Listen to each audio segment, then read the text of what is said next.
yang bisa bahkan separuh harga, setengah harga. Nah, gimana kan caranya akan mencari lahan yang setengah harga sampai cara negosiasinya? Eh, Gimana kan caranya? Ini dari beberapa orang nanyanya pertanyaannya sama nih. Mencari harga di bawah harga pasaran atau Ya, menegosiasi harganya di bawah pasaran. ya. Jadi itu sebenarnya sulit ya. Kalau dibilang sulit, sulit.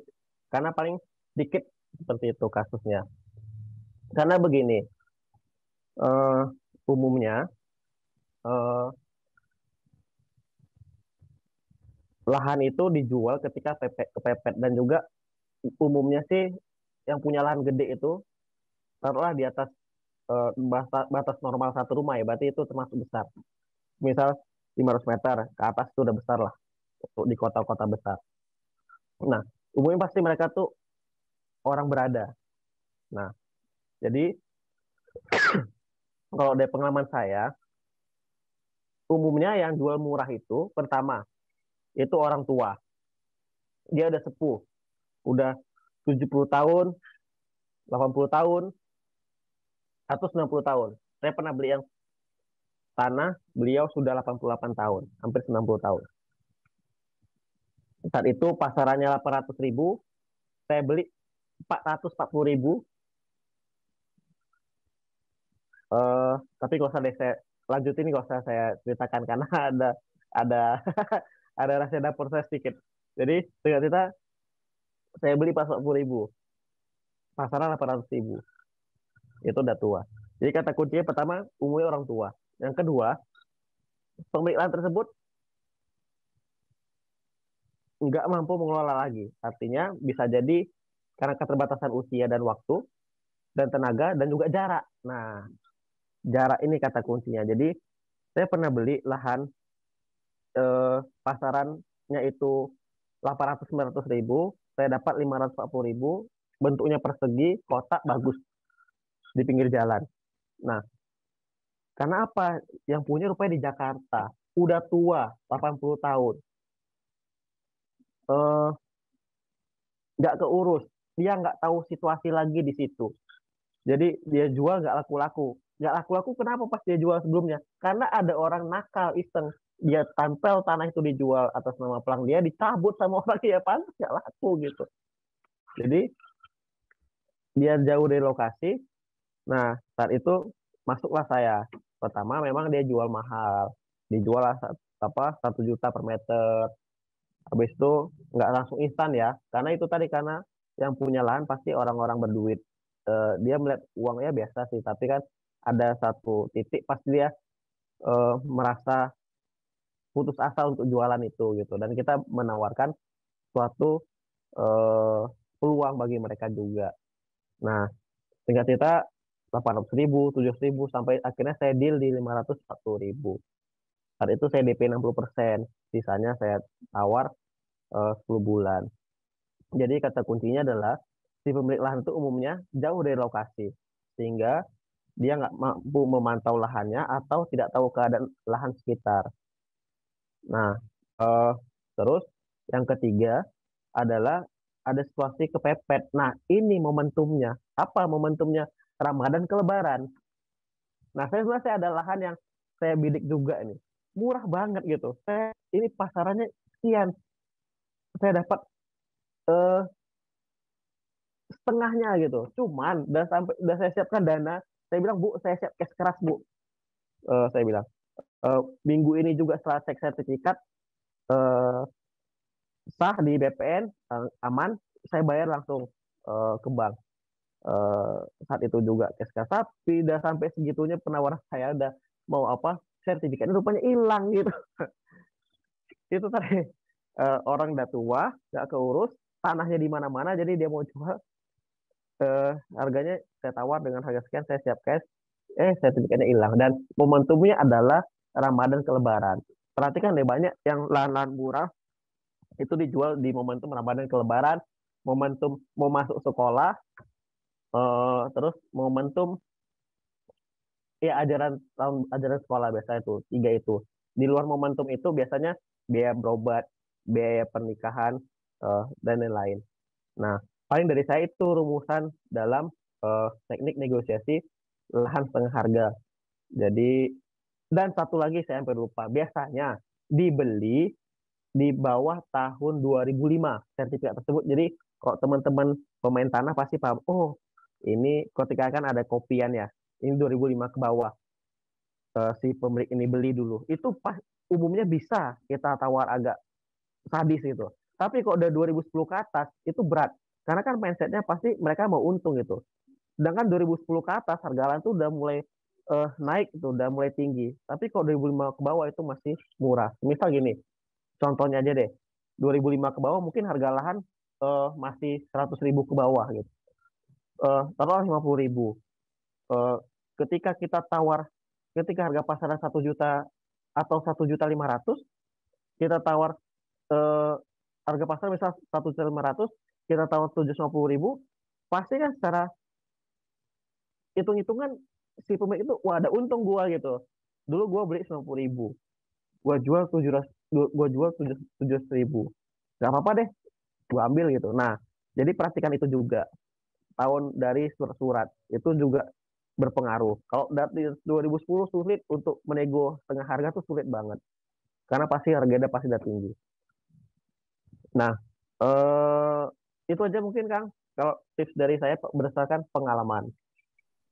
Dasar ya, keren ya, bisa menganalisa terhadap waktunya, bisa analisa kebutuhannya, bahkan latar belakangnya mungkin ya tadi. Dahsyat, dahsyat, dahsyat. Oke Oh ya, Kang. satu lagi Kang, satu lagi. Oke, Eh, apa?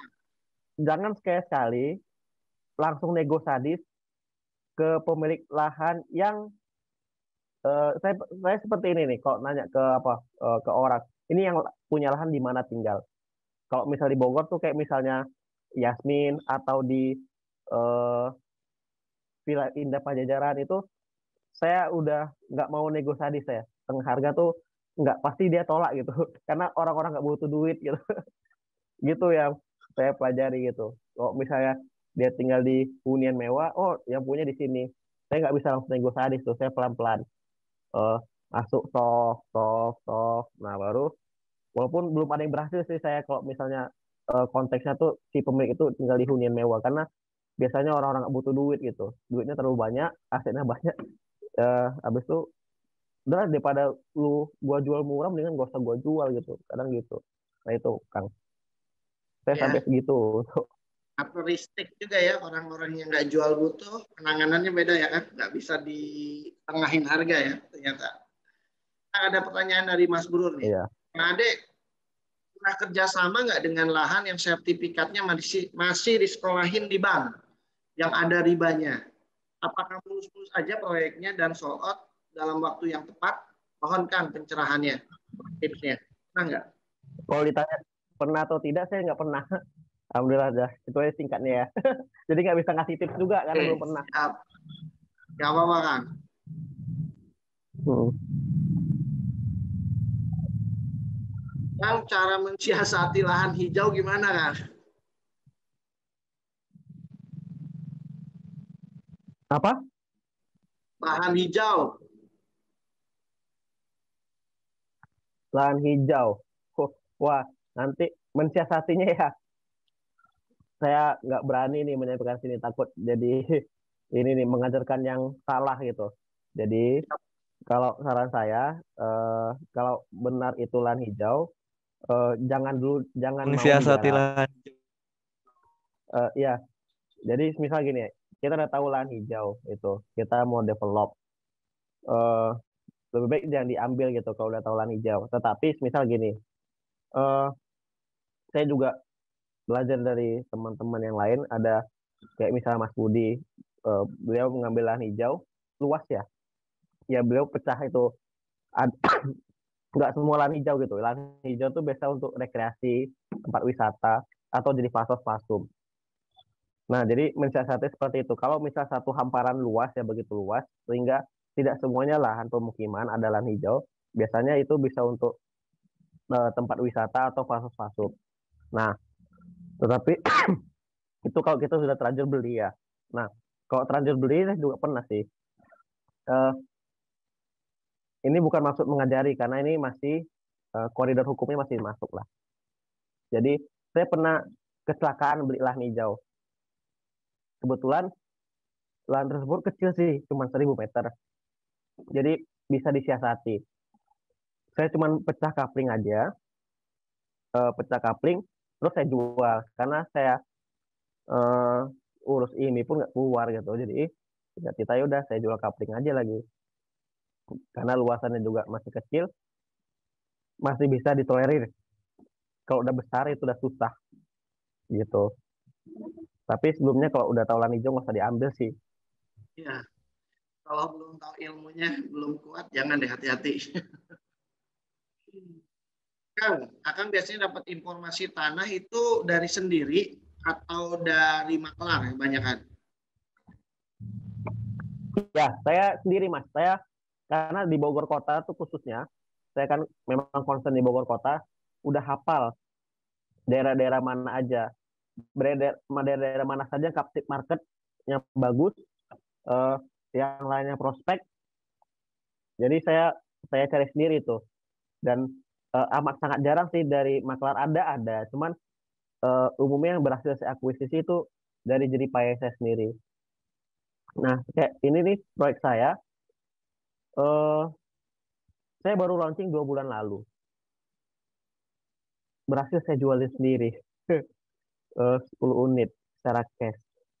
Karena saya tahu captive marketnya di daerah tersebut. Jadi saya punya database dari proyek saya sebelumnya yang itu sudah sold out dan itu kan dan peminaatnya cukup banyak sehingga saya beli lagi lahan dekat situ. Saya tinggal tawarin aja ke mereka dan alhamdulillah mereka langsung beli. Jadi eh, singkat cerita dari pertanyaan tadi saya cari sendiri tuh lahan karena saya mencari itu berdasarkan captive market. Saya tahu database eh, pangsa pasar sehingga saya cari itu berdasarkan yang target pangsa pasar saja gitu. Tidak mau ke yang lain gitu.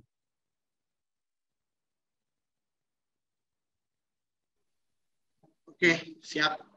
Jadi berdasarkan captive pasar ya. Terus triksnya nyarinya gimana Kang? Biasanya? Iya. Fixnya maksudnya? Kan nyari sendiri, tipsnya gimana kalau nyari Hmm. sendiri itu apa? Buka-buka internet atau dari pertemanan atau Oh, kayak gimana?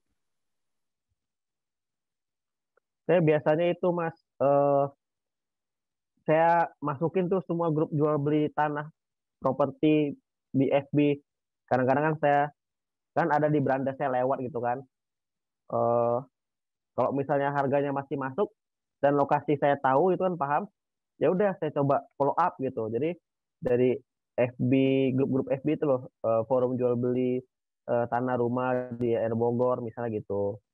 Habis itu dari eh, tetangga-tetangga karena kan misalnya orang menawarkan ke saya tanah gitu kan, Pak Ade ini tanah murah dekat rumah saya analisa. Jadi dari situ habis itu saya cari kalau ada pelang-pelang dijual, itu saya hubungi, tetapi nggak saya hubungi jikalau yang di pelang itu nomor agen. Nah, itu sulit untuk negosiasinya, sulit gitu Mas. Oke, dahsyat ya. Semua channel ya, mulai dari canvassing, pertemanan, bahkan grup-grup jual beli ya.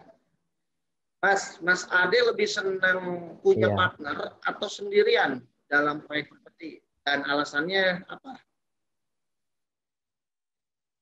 Dari Pak Supra, silakan. Partnernya itu maksudnya gimana ya? Partner partner dalam operasional atau partner dalam eh sirka. Sirka itu kan Tirta mungkin kalau Kang Ade. partner seluruh proyek saya berpartner. Berpartner di sini artinya ada yang saya operasional sendiri, artinya saya sendiri sebagai pengelola, tapi saya tetap bersirkah dengan pemodal. Ada yang saya bersirkah dengan sebagai pengelola dan investor. Nah, jadi artinya adalah saya lebih nyaman itu berpartner, walaupun konteksnya bisa berbeda ya, bisa secara operasional saya sendiri, tetapi saya modal dari orang, atau saya operasional dengan teman-teman yang lain juga. Kenapa? Karena dengan Sirka itu kita eh, membagi risiko. Dengan sirka itu kita membagi eh, peluang dengan sesama umat Muslim. Jadi artinya untung itu tidak kita sendiri yang merasakan gitu. Kita kaya nggak kaya sendiri, kita pintar nggak pintar sendiri. Dan yang ketiga dengan sirka, kalau misalnya konteksnya sirka pengelolaan, itu kita bisa menghemat operational cost seperti gaji karyawan dan lain-lain. Tetapi asalkan catatannya kita eh, memilih eh, syarik pengelola yang tepat juga. Kadang kan ada yang kurang tepat ya. Tahu-tahu rupanya secara skill sangat jauh sekali dari yang kita harapkan. Justru itu bisa jadi beban. Nah, paling itu dari saya Mas. Seluruh proyek saya bersirka. Oke, lebih nyaman berpartner ya, bersyirka ya Mas. Potensinya bisa dibagi ya, Iya, di kerugian dan lain-lain. iya. Nah, Mas, nih ada pertanyaan banyak banget ya Mas. Menurut pengalaman Mas Ade dari Bu Siti, bagusnya pakai investor dalam membeli tanah atau cara negosiasi bisa masuk akal ke misalnya saat PPL? Gimana? Nggak Menurut jelas pengalaman suaranya. Oh, yang dari Bu Siti, Mas. Menurut pengalaman Mas iya. Ade, Bagusnya pakai investor dalam membeli tanah atau cara negosiasi bisa masuk akal ke penjualnya. Nggak ngerti saya. ya Kalau jadi saya gini, gini, kalau tanya apa, Mas, lebih nyaman gimana? Saya lebih nyaman beli putus lahan itu daripada kerjasama.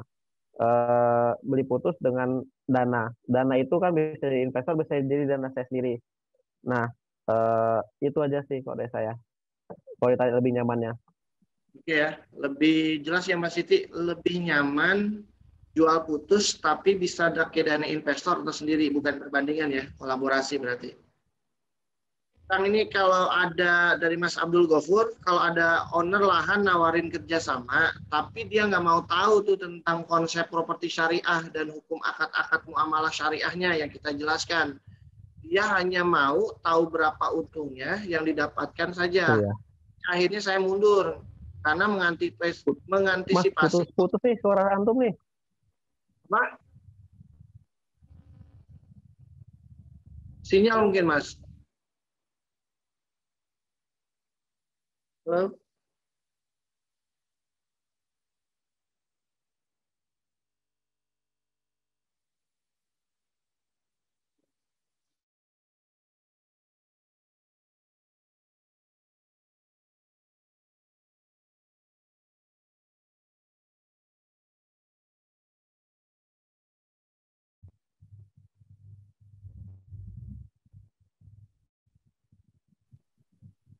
Assalamualaikum. Apa? Gimana nih Mas Wildan? Halo? Ya, Putus-putus ya? Sinyal mungkin ya. Ya intinya gimana halo. Mas? Halo, halo. Antum putus-putus nih. Oh iya sinyal mungkin nih. Di kantor nih, lagi kantor. Intinya gini Ya Mas, udah deh, saya ada kan bantu pemilik bacain deh ini. lahan yang nggak mau tahu Nah, konsep properti syariah ya. Intinya pengen untungnya doang. suara saya jelas nggak? Tendangannya gimana Mas Ade? Oh, Yang Mas Gofur nih, Abdul Gofur. eh, iya.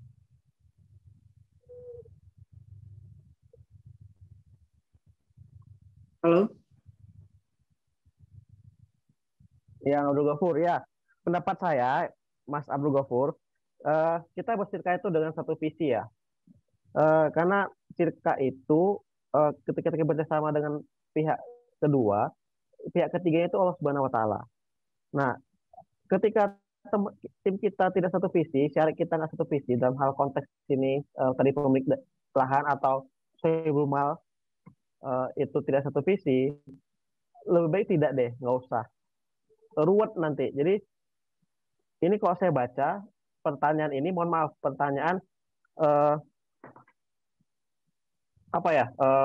Sepertinya Pak Abdul Ghafur pingin punya apa, pingin dapat lahan kerjasama tapi mungkin belum dapat gitu.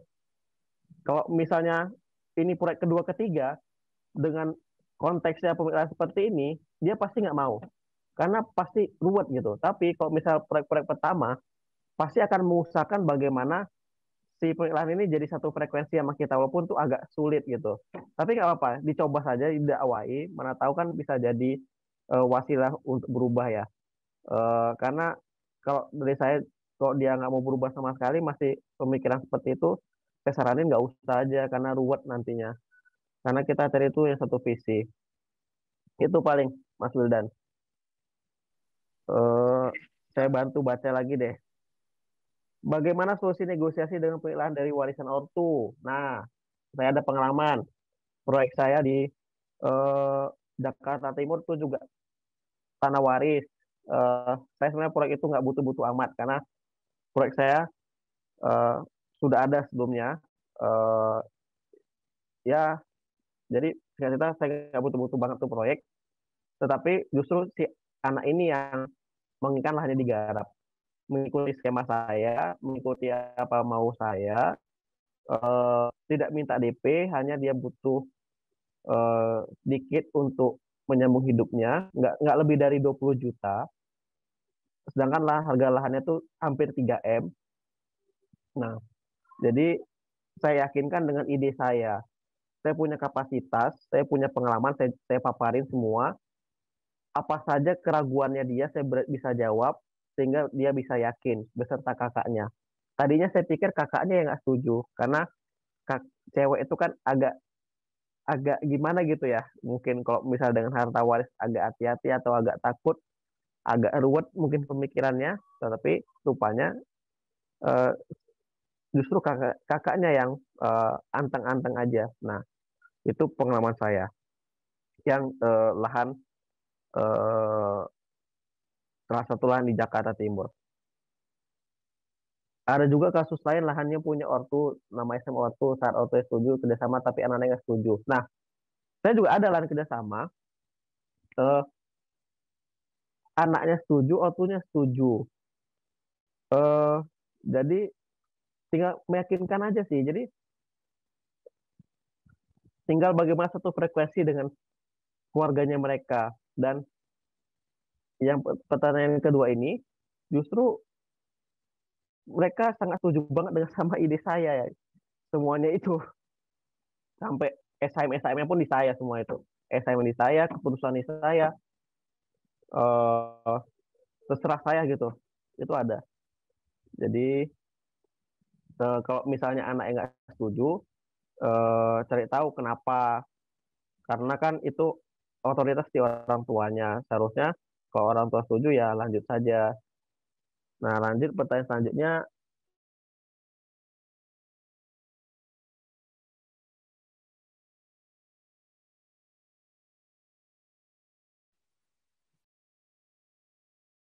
dengan calon suami kita jadi nikah gitu kan. Nyaman dengan eh, guru kita, ilmunya jadi nyerap gitu kan. Nyaman dengan partner bisnis jadi langgeng kan gitu. Itu aja, jadi bikin nyaman.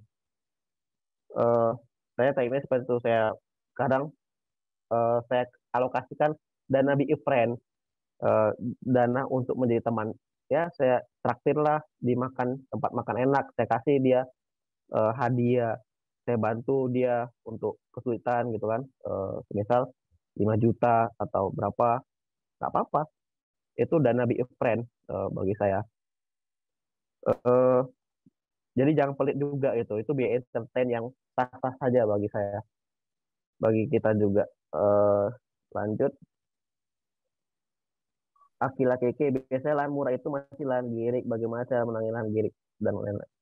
Nah, singkat cerita ya lahan girik. Saya juga pernah beli lahan girik. Jadi cek di desa, eh, 4 serangkai ya. C desa, riwayat tanah, tidak sengketa dan SCPT-nya. Itu dicek mas semua. Kalau misalnya itu clean and clear, step keduanya tanya warga sekitar, benar nggak tanah ini punya si Fulan? Nah, itu cara kedua. Cara ketiga, taruh pelang di situ sebelum kita bayar lunas. Eh, Insya Allah akan dibangun perumahan syariah, bla bla bla bla. Waktu sebulan gitu kan. Nah, kalau itu lahannya aman, nggak ada yang ganggu, atau ditancapkan lahan ini punya Bapak Joni. Kan tadi di gridnya tuh misalnya kan atas nama Pak Joni. Kalau nggak ada yang menggugat, nggak ada yang ribut, berarti insya Allah aman. Dari ketiga cara tadi. Lanjut, Oke, Mas Ade, dibatasi apa pertanyaan lagi ya. apakah yang berupa oh batasi ya sampai mungkin terakhir sampai Mas Supra aja ya. Ya, sampai Mas Eh, Supra jam 10 mungkin ya. untuk investor Mas Ade apakah berupa fresh money atau investor lahan dua-duanya? Ah, tapi mafia tersebut mau banget dengan ide dan konsep kita. Saran saya nggak usah deh. Kok namanya mafia tuh sulit di tengah jalan nanti Mas. Eh, karena bisnis itu apalagi tanah tuh banyak resikonya sebenarnya. Nggak segampang itu. Kalau dari wataknya saja sudah buruk gitu, tabik buruk, eh, gimana ke depannya gitu. Saya menghindari itu. Tapi sih itu tergantung masing-masing.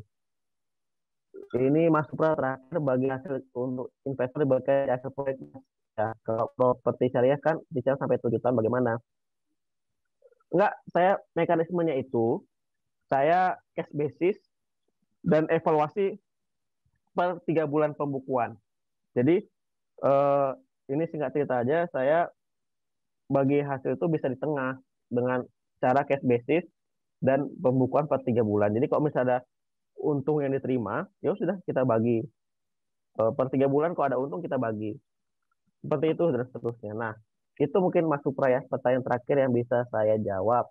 Terima kasih. Saya kembalikan lagi ke Mas Wildan. Masya Allah, luar biasa ya. Ya, dahsyat ini malah satu materi full sebenarnya teman-teman. Mulai dari beliau ceritanya, ngebagi lahan, negosiasi lahan, ngurus surat, bahkan investasi ya, investor dan bagi hasilnya. Lengkap banget, luar biasa. Nah, closing statement mungkin Kang Ade sebelum kita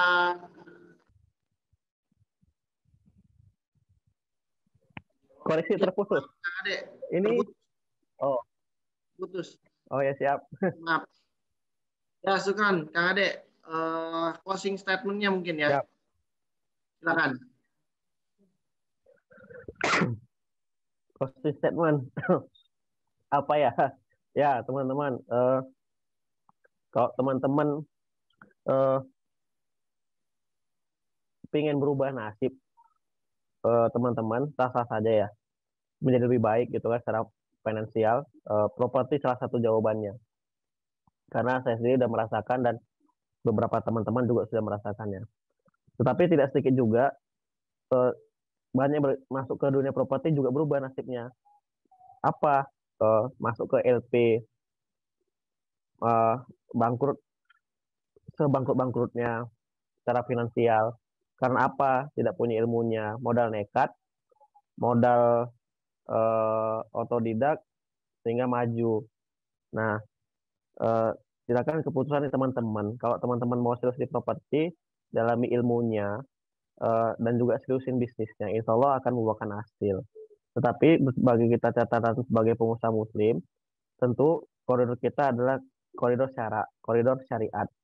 Jadi pastikan teman-teman dalam menjalankan bisnis apapun itu dan apapun tindakannya di luar bisnis itu, khususnya properti, kalau misalnya bekerja di properti, pastikan sesuai dengan syariat. Jadi saran saya pahami ilmu bisnis, pahami ilmu syariatnya, fikih muamalahnya. Itu saja mungkin dari saya. Eh, Silakan teman-teman di malam ke-24 ini bermunajat meminta pada Allah apa ampunan terutama ya dan juga permintaan akan bisnisnya dan perubahan kehidupan. Nah, monggo mumpung masih Ramadan. Dahsyat, luar biasa. Jazakallah khairan kasiran Mas Ade. Saya simpulkan bahwa teman-teman jika pengen berbisnis ya, pengen bangkit kayak Kang Ade, meningkatkan offset, omset dan lain-lain dengan bisnis fliperan ataupun developeran, ya teman-teman harus wajib tahu ilmunya ya, tahu dasar-dasarnya agar kita bisa berjalan dengan benar, terutama ilmu-ilmu syaratnya ya, ilmu-ilmu syariah. Banyak yang mempelajari seperti itu ya, ada di komunitas developer properti syariah, ada juga di Flipro dan lain-lain. Ya intinya kita benar-benar forum ini kita gunakan untuk bisa menaikkan upgrade skill kita ya dari teman-teman yang sudah berpengalaman. Mudah-mudahan acara ini tetap rutin diselenggarakan sehingga teman-teman terus belajar macam-macam ya. Pokoknya kita ngopi bareng setiap hari Rabu ya. Siapin kopinya masing-masing di depan laptopnya. Kita akan ngobrolin tentang properti itu, baik itu marketing, developeran, fliperan, dan lain-lain. Banyak banget temanya yang kita sudah siapkan. Mudah-mudahan ini jadi forum resmi yang kita memang selenggarakan. Sekali lagi, berilmu itu penting sebelum beramal. Jadi salah satu tempat untuk berilmunya adalah teman-teman, kita akan ada webinar Flipro, boleh diselenggarakan tanggal 9 Mei. Ya, ini normalnya ini berbicara A sampai Z ya tentang bisnis fliperan, terutama bisnis modelnya. Nah, ini buat teman-teman Flipronesia yang sudah ikut, silakan untuk update ilmunya ya. Kita sudah ada model-model bisnis yang baru lagi, makin banyak. Bahkan nanti untuk yang hari tanggal 9 Mei, kita akan ngasih beberapa materi baru lagi yang kita update dari webinar-webinar sebelumnya. Buat yang teman update, silakan, harganya spesial, bahkan mungkin tanyain aja lah admin, mendekati free lah gitu ya. Jadi buat teman-teman yang mau ikut juga, cukup bayar 1 orang, gratis 1 orang ya teman-teman. Jadi harganya harga 2 orang, jadi cuma 100 ribuan aja khusus Lebaran ini. Jadi kita akan belajar banyak tentang bagaimana konsep fliperan itu dijalankan, mulai dari mencari lahannya, mencari investornya, menangani prosesnya, jenis-jenis model bisnis fliperannya. Bahkan yang terbaru, kita akan masukkan salah satu materi yang terpenting, bagaimana membangun bisnis model. Salah satunya kita akan membuat big goals atau roadmap tentang bisnis model ya, strategik, dan bagaimana mengefektifkan dan mengefisiensikan properti. Jadi hari Minggu nanti bakal ada banyak updatean lagi tentang fliperan. Silakan yang sudah ikut untuk upgrade. Kalau yang belum ikut silakan, cuman 100 ribuan ya, cukup 1 orang, beli 1 orang jadi 199.000. Jadi daftar 1 orang gratis untuk 1 orang, atau ngajak orang aja lah, teman-teman, ngajak orang free gitu ya. Jadi boleh untuk kita sama-sama belajar. Jadi ini didedikasikan memang untuk teman-teman lebih profesional lagi di fliperan ya, tapi tetap rutin, forum Rabuan, forum Selasaan rutin, sama forum malam Mingguan itu rutin ya. Jadi kalau yang gratis ini rutin hari Selasa, Rabu, dan Sabtu ya. Ada juga forum-forum resmi, silakan. Salah satunya juga ada forum Flipro Advance nih, yang teman-teman udah Flipronesia, bagaimana teman-teman membuat sistem bisnis, membuat strategi bisnis di marketingnya lebih dalam lagi, bagaimana memanajerialkan konstruksi, terutama mengefektifkan dan efisienkan, serta bagaimana membangun tim ya, membangun sistem di bisnis properti. Nah, ini di kelas advance nih. Ini khusus ya, ini hanya dibatasi, benar-benar pesertanya terbatas banget. Karena ini kita sudah siapkan borang-borangnya. Jadi kalau mau ikut boleh, atau ikut kelas master ya. Ini untuk lebih dalam selama 1 bulan dan bisa dicicil selama 1 bulan. Ya, mungkin ini acara kita. Silakan teman-teman, insya Allah kita akan belajar banyak di sini tentang fliperan ya, mulai dari cari lahan, survei, buat bisnis plan, membuat konsep akadnya sesuai seperti syariah, studi kelayakan, bagaimana cara seni negosiasi, sistem pemasaran, sistem keuangan, sampai sistem manajemen produksi. Dan tentunya ilmunya terus diupdate dan diupgrade ya teman-teman. Jadi buat teman-teman yang sudah ikut lagi aja buat tambah ilmunya. Jadi buat yang sudah member, free untuk update ya. Silakan di webinar. Ya. Oke, teman-teman, terima kasih banyak sudah ikut hadir bersama kita. Terima kasih Bang Ade yang luar biasa. Tepuk tangan untuk Bang Ade yang luar biasa sharing-sharingnya, karena sistemnya talk show. Beliau menjelaskan dari A sampai Z bagaimana berbisnis properti, terutama fliperan dan developeran beliau. Ya, beliau mulai sejak muda. Sekarang tuh masih muda, tapi saya tahu banget bagaimana aset dan omsetnya beliau, bagaimana beliau menjalankan proyeknya, bagaimana beliau meyakinkan para investornya, karena kita sering silaturahmi gitu ya. Mudah-mudahan saya juga bisa bareng-bareng berkolaborasi maupun sinergi dengan beliau.